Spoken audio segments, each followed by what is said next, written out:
fundamental principles of engineering that have helped guide me, I think the biggest is to keep a balance between the details and the overview.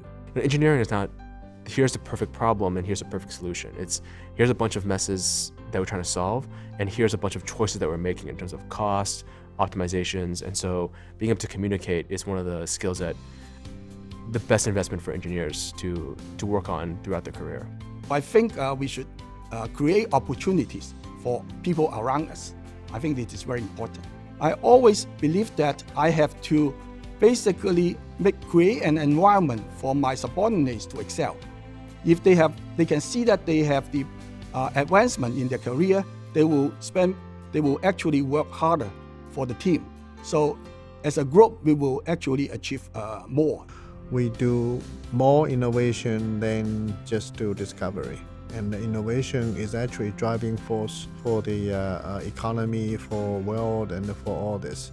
And I think innovation is imprinted in the engineering discipline. It doesn't matter whether electrical, mechanical, whatever, they all do innovation. So one of the most important principles of engineering that I've gained is the importance of perseverance or grit.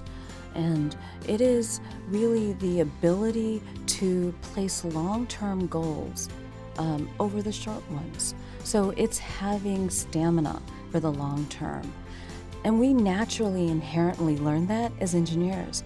I think one of the things I might have said to myself was to enjoy more of what the university had to offer than just purely the engineering coursework. All in all, there was so much here, and I don't think it's a bit of time wasted if you take an evening or two and go and enjoy some of those things that the university has to offer.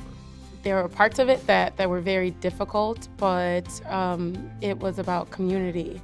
I came here and I found peers and I found friends and I found my family here that got me through it. And I had 2 children while I was in graduate school.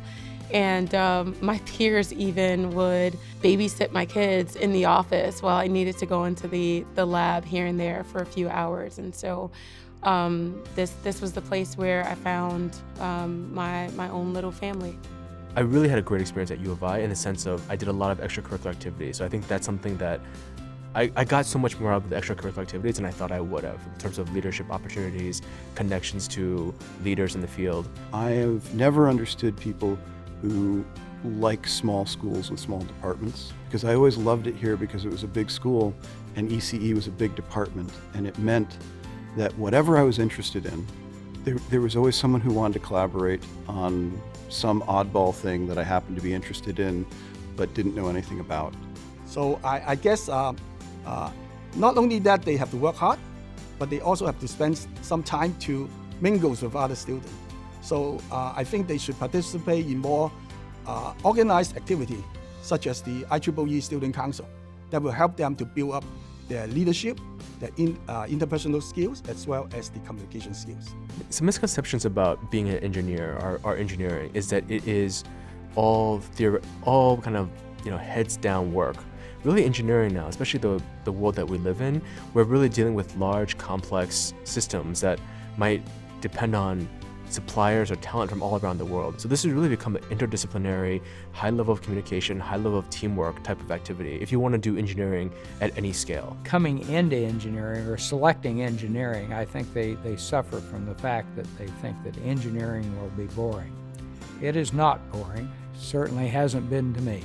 If you take trouble to work on, find and work on interesting projects, of which there's more than there are engineers, I assure you.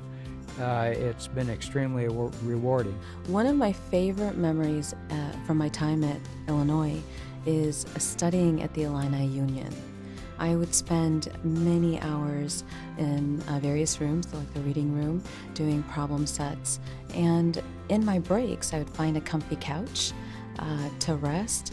And in those breaks, I would wander the halls of the Union and see the portraits of the famous distinguished alumni. And looking at those photos, those portraits, helped me realize that I too have a potential and a responsibility to fulfill and serve. And it's why I'm here today.